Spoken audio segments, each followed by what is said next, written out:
4 days ago, my family got back in touch with me after 2 years of no contact since my fiance had cheated on me with my brother on the day of my engagement.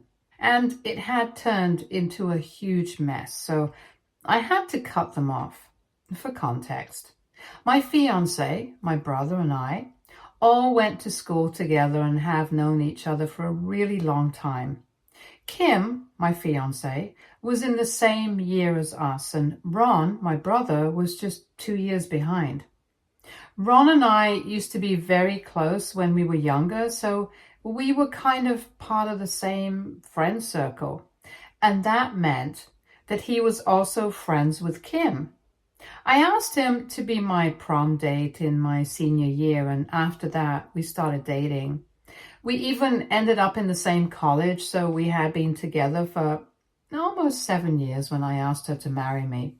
She said yes, and we got engaged. I hosted a party that day itself, with only our families and a couple of really close friends coming over in the evening to celebrate the big news before we announced it on social media. I was too busy celebrating what had happened to myself to notice anything that was going on around me. So I didn't see Ron looking really upset and trying hard to put on a happy face. Neither did I notice him leave to have a smoke in the backyard. And nor did I realize that when Kim had excused herself to use the loo, she had been gone for almost 15 minutes. But all of a sudden, when I realized that Kim had been gone for more than 10 minutes, I decided to check up on her and I headed to the loo. To my surprise, she was not there, and my gut told me that I should check the backyard. And I was saved from a terrible marriage because when I peeped into the backyard, I saw my brother making out with my fiance. I had already been getting a terrible gut feeling when both of them left the room, one after the other, and seeing that kind of thing sent me into shock. I froze for a couple of seconds before I finally reacted and yelled at them, which finally made them break apart. They tried to act innocent, which was obviously pointless. I had seen what they were up to and I knew the truth. I started to walk back inside the house and I was feeling so many things at once. I don't even remember exactly what they were trying to say to me. I just remembered that they were trying to talk to me, but I had completely zoned out and I wasn't even listening to them.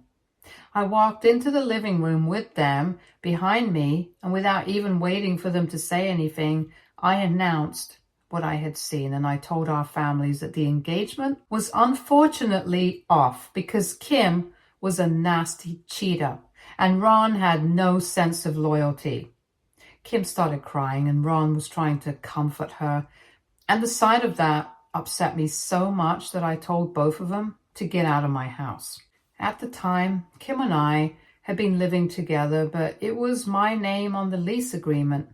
We used to split the rent, so she tried to argue with me and said that she was not going to go anywhere because she hadn't done anything wrong. Now, naturally, that came as a shock to me because I think that making out with your fiance's brother is pretty much the definition of wrong. But she went on to explain that she had only said yes to going out with me when we were in high school because she needed a date for prom. And even when she was in college, she had believed that she loved me. But she didn't really. And in the past couple of years after we had graduated, she had realized that she had feelings for Ron and not me. Apparently, living with me had made her realize that our relationship would never work because we were just too different. She thought that I was a workaholic who did not know how to have fun and I was way too controlling and possessive. I honestly had no idea what she was talking about because I work a normal amount and I really don't prioritize work over my personal life. As for having fun, I don't even know what that means because in my opinion, I'm plenty of fun. I don't even want to get into what she was saying about me being controlling and possessive because I don't think I was that way with her at any point. But I think she just wanted a reason to break up with me. So she had come up with a bunch of those in her own head and had started validating them herself. Anyway, she went on to tell me that she had been talking to Ron about her problems with me for a couple of years, and she had slowly started falling for him. In fact, they hadn't even been together, but getting engaged just made her realize that she couldn't do this. And when she saw that, even Ron seemed pretty upset and actually had to leave the room. She took that as a sign and went after him. In the backyard, they had spoken about their feelings for each other. And only after the confession had they kissed for the first time. They said that the only reason both of them had been holding back for so long was because she and I had been together for so long that neither of them wanted to hurt me.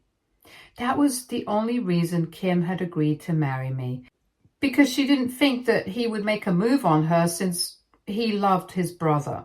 And Ron had been thinking about similar lines, that maybe he never had a chance with Kim because she loved me a lot, even though she did complain about me to him constantly.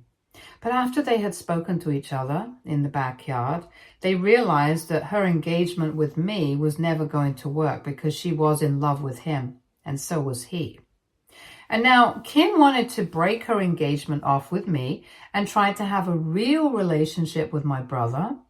Both our families and a few friends that we had invited were shocked, and I felt humiliated that this was happening, but there was no choice.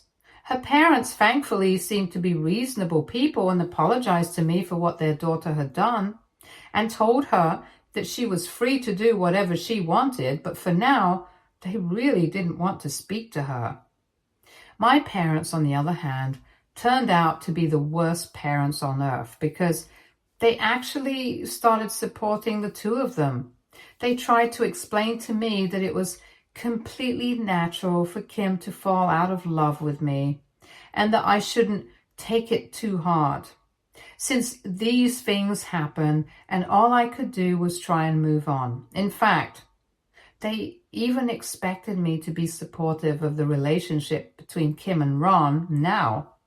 When I tried to make them realize how ridiculous they sounded, they just got exasperated and told me that I always had been a difficult person to deal with, so it was not very surprising that Kim had decided to go with Ron, who was much more easygoing than me.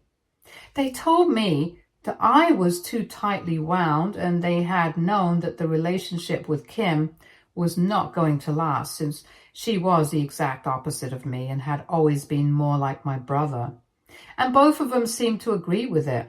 So I started to think that maybe my entire family had lost their minds. Anyway, I was so upset that I didn't feel like spending any more time with them, trying to argue and explain what I was feeling. All they wanted to do was celebrate the fact that Kim and Ron were finally together, because I guess my parents had known that he had feelings for her. And they were trying really hard to make me feel like I was somehow responsible for my own relationship falling apart, and acting like whatever had been said about me was true, so I guess that justifies whatever she had done. At least my friends seemed to be on my side, and they helped me pack a few of my things, and one of them let me spend the next couple of weeks with them, since I didn't want to go home.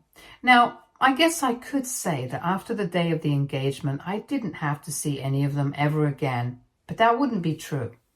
I had to go back several times to gather my things, since I had been living in that house for a really long time, pretty much ever since I graduated. And one evening was not enough to get all my things. She returned the money that I had paid for rent that month, and every time I would go to collect my things over the next few weeks, Ron was always there with her, and it just upset me to no end. Anyway, after I had collected my things and she had returned the money and the ring, I decided to cut ties with them.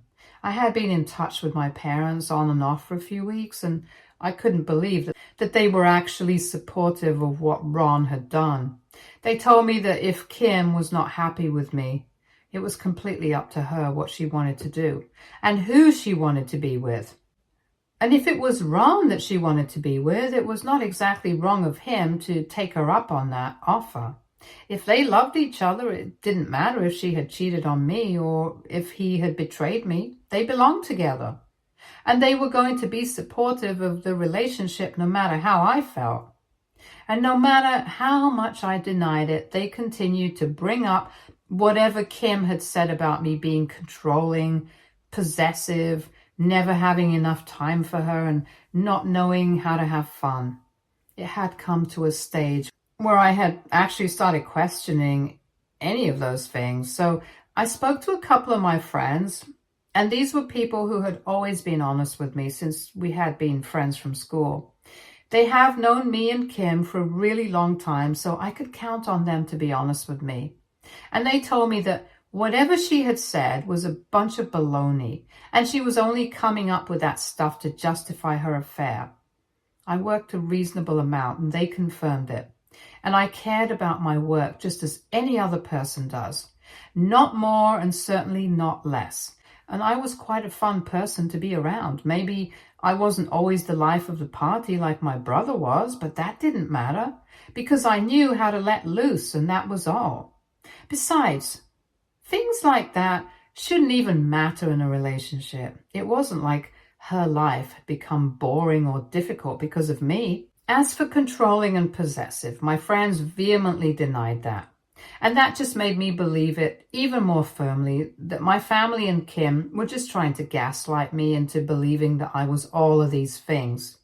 And that's why I deserved to be left the way that I had been. But eventually I stopped saying anything to them, and I managed to cut my family out of my life as well. I heard from a few friends that Ron and Kim had married each other in a private, intimate ceremony about a year after we had separated, and I honestly didn't even feel anything.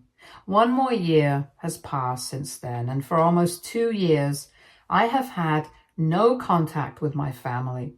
I've achieved a lot in life, traveling a lot, and so I don't even feel like I've missed out on anything. However, last week, my mother called me up, and at first I declined and even blocked the number that she had been calling me from. But that did not stop her. She started using another number, and when I realized that it was her, I still did not pick up. She kept trying to go, and after almost 4 hours, I decided to answer the call because she hadn't stopped calling every other minute. I was quite irritable, but when I called her back, I heard her crying on the other end, and I was very confused because I had no idea what she was sobbing about. So instead of yelling at her like I had planned, I decided to ask her what was going on, and she told me that apparently my brother and Kim had been in an accident and both of them had slipped into a coma. The accident had been terrible. A truck had plowed into them, and the two of them were in a terrible condition. I'm not even kidding. I felt really sorry for them, and I told my mother to hang in there because whatever they had done to me, this was something really horrible, and I definitely hadn't been expecting something like this. My mother couldn't stop crying on the phone, so she had to give it to my dad, who was a little calmer, and told me that they were calling to ask me to visit them so they would have some sort of support during this time. I didn't even understand what they meant by some sort of support because both Ron and Kim had health insurance. So it's not like they needed my money. As for emotional support, they had each other, and I'm not sure what I could be there for. And to be honest, they haven't been in touch with me for the past 2 years, so I didn't understand why they wanted me to be there for them all of a sudden. But a couple of minutes later, my dad clarified what he meant, and I'm still reeling from the shock of it. Apparently, they wanted me to support them by babysitting Kim and Ron's 2-month-old son. The whole pregnancy journey and both had been well-kept secrets, made easier by the fact that Kim and Ron had been in Oklahoma during the pregnancy. He had been working on a project there when they found out and decided to stay for the entire duration of the pregnancy, and both to stay there as well. They had friends and a couple of family members as well, so it was all good, and their family had even flown down to be there for the birth of the baby.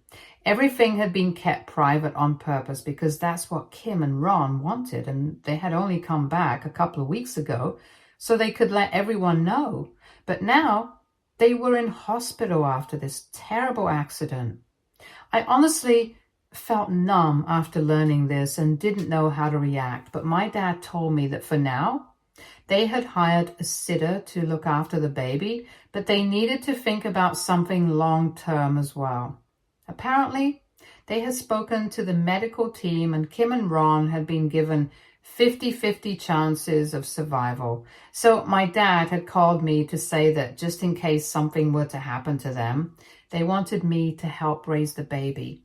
He thought that this was the most valid way to deal with the situation, so he wanted me to come and see the baby and at least try to create a bond with him.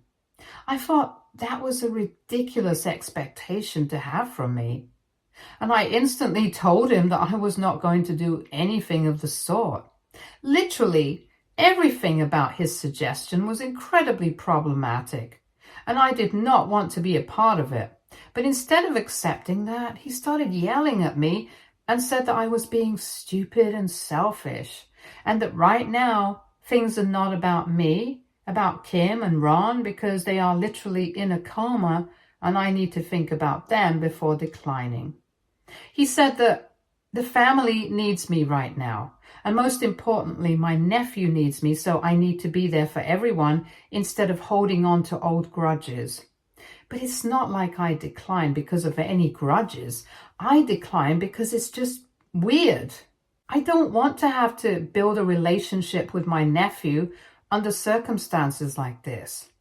I didn't even know I had a nephew until a couple of days ago, and all of a sudden I'm expected to step up and start taking care of him like he was my own, and think about taking care of him in the future as well, just in case anything happens to his parents. His parents are another story altogether, and I don't even want to get that right now. But the bottom line is, I just don't want to see anyone from the family right now because my feelings are a mess. And I really don't think that I want to be put in a situation where I have to try and build a relationship with a kid, where his chances of being orphaned are 50-50 right now. I don't know how to explain it, but I'm just not willing to see anyone right now. And my parents have been saying that this isn't fair and insisting that I need to come to the hospital to see my nephew and be there for everyone. It's been making me feel like a total jerk, and I really don't know what to do right now. AITA for not wanting to go and see my nephew while his parents are in hospital. Update 1. So thank you so much for all the comments and advice. I really don't have an answer as to why they wanted to keep the pregnancy a secret from everyone. I guess they just wanted some privacy at the time.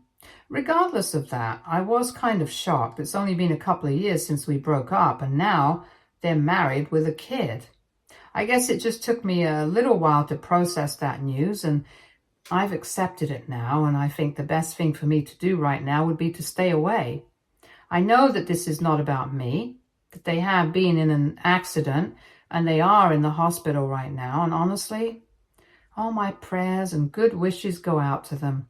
I really, honestly hope that they recover fully well and are able to come back to life, because my parents need them.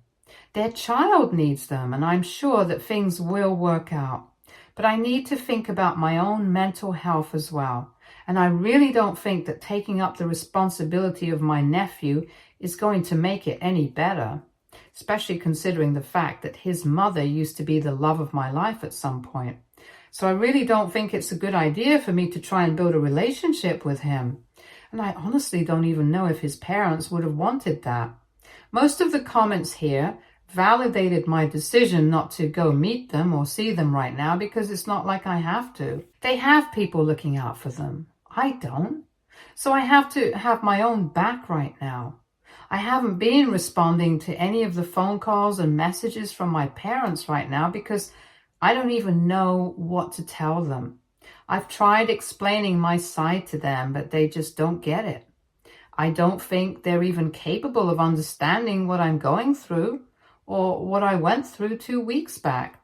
So it's pretty pointless to talk to them, and I've decided that I'm going to keep ignoring them until I absolutely can't. I have a life and work of my own to attend to as well. So I'm hoping that it will keep me distracted enough from whatever's going on that side of the family. My parents decided to pay me a visit today. I've been ignoring them for the past 2 weeks, and I guess they just couldn't take it anymore. It's the weekend right now, so I couldn't even escape to work, and I had to speak to them. At least something productive came out of the discussion, so I'm happy that it happened, but not really happy about the way things went down. They showed up in the morning, and I had to let them in, and they didn't even bother with any small talk before jumping to the purpose of their visit. They said that they had noticed that I had been ignoring them, but now that they were here, I couldn't do that anymore. They demanded answers for my behavior and said that it was really selfish of me to leave them to deal with what was going on in the family without even bothering to check up on them. It was their belief that what had happened with me 2 years back with Kim and Ron was not right, but they loved each other, and I couldn't have prevented that from taking place anyway. They told me that I should have been grateful that I found out about their feelings for each other on the day of the engagement itself, and after we had already gotten married. So they did not see any reason to feel sorry about supporting my brother and Kim. They also said that even if I felt like they had betrayed me, I still shouldn't be behaving like this because it's bad enough that my brother and Kim have been in an accident. The last thing that the family needs is for me to be so selfish and heartless that I don't even forgive them after they have gone through something so terrible. I was kind of shocked that they were making it sound that like I should just forgive them because they had been in an accident, and that was their karma, which is why I don't need to bother anymore. I'm not sure that that's how things work, but I didn't say anything to them and let them speak without any interruptions. I was saving everything that I had to say until the end because I honestly don't think that interrupting them and turning the situation into a shouting match would have helped. So I should take it as a sign to at least try and make things right with them, because right now there's no telling what might happen. And the doctors have still asked us to hold out. And they believe that I can start by trying to build a relationship with my nephew, just in case I have to take over. That is what really irked me. At that point, I finally interrupted them and said that even if, in a hypothetical situation, I agreed to take over, as they say, it would still be really weird. If I decided to visit the baby and try and build a relationship with my nephew, and then all of a sudden Kim and Ron started getting better and decided that they did not want me around the baby anymore, then where would I be? I would already get attached to the baby, and then that would be ripped away from me. And on top of that, it was weird that my parents were acting like Kim and Ron were already gone. The doctors had given them a 50-50 chance of survival. So even if there was a 50% chance of them surviving and making it, I think the family should have some hope. Instead of spending their time with their kids at the hospital, they were here wasting their time arguing with me. And I didn't even see the sense of why they were doing this. So I told them that it would be better for them to go back to the hospital and actually do something productive with their time. But they seemed to be offended at the implication that they were wasting their time, and said that they had only approached me because they thought that I was the only person who would be able to take care of my nephew, just like my brother had done. And they told me that when Kim and Ron came around and found out that I had bothered to come to see them and build a relationship with my nephew, they would have been happy. They did say that, but they didn't sound too confident by saying it. And they shouldn't have, because we haven't spoken for the past 2 years and we ended on a terrible note. They have never seemed apologetic for their actions. And I highly doubt that they would be happy if I tried to build a relationship with their baby. Anyway, I told my parents that my final decision was that I was not going to go and see them, at least not right now. I still needed some time to think about what I was feeling, and I knew that nobody cared about my feelings, but I did. I had stayed out of their life and never bothered them, so now it was time for them to respect my feelings and do the same for me. I thought that they were going to argue again after that, but luckily they seemed to understand what I was getting at and just gave up. They still told me that they would be waiting for me to show up, but I told them not to hold out much hope. I did say that I hoped and prayed that Kim and Ron would be able to make a full recovery soon enough, because I really do. And I didn't want to come off as insensitive, so I felt like it was necessary for me to say that. I even handed over a box of chocolates that I had bought a couple of days ago. I had thought that I would gift it to a friend of mine who had helped me out with something, but at that moment I thought that it would be better for me to hand it over to them, for Kim and Ron. I told them that this was the best I could do for them, and that my parents should give them this box when they came around. But that's as far as I was willing to go. Anyway, they're gone now, and I feel a lot lighter, so I guess I needed this at some point. Update 3. So it has been almost 6 months since I last posted here, and I feel like I owe everyone an update. I know everybody wants to hear about what happened with Kim and Ron, and here's the deal. They survived. Thankfully, about a couple of weeks after my parents visited me, they started stirring and they were able to make a full recovery eventually. I had actually bothered to go and see them in the hospital before they started coming back to their senses, and I had even met my nephew. It was very difficult for me to see them in that condition, and it was even more difficult for me to see my nephew, but I did it. And I guess it just gave me some sense of closure that I didn't have for so long. So I'm grateful that I did what I did. And a few months ago, my brother and Kim even texted me to let me know that they were very thankful that I had come to see them and met my nephew as well. After almost 2 years, they finally apologized to me and said that they wished things could have turned out differently between us, but it's fine with me now because I've moved on. I wouldn't say that I have forgiven them. That would not be true, and I don't think I even have it in me to forgive them, but I have come to accept whatever has happened, and I guess that's the best that I can do. And it's the best that they should be expecting from me, so I guess we're all fine with that. Anyway, I told them that it was fine, and since then we haven't exactly spoken, and I'm fine with it. And that's how I want things to be. I'm happy enough without my family in my life.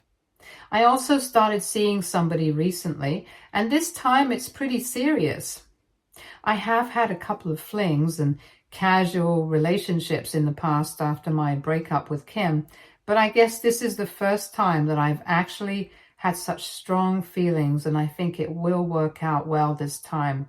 So I'm keeping my fingers crossed, and I'm hopeful for the future. Thank you so much for bothering to keep up with my life. That means a lot to me. Stay tuned for more stories from our girl relationships.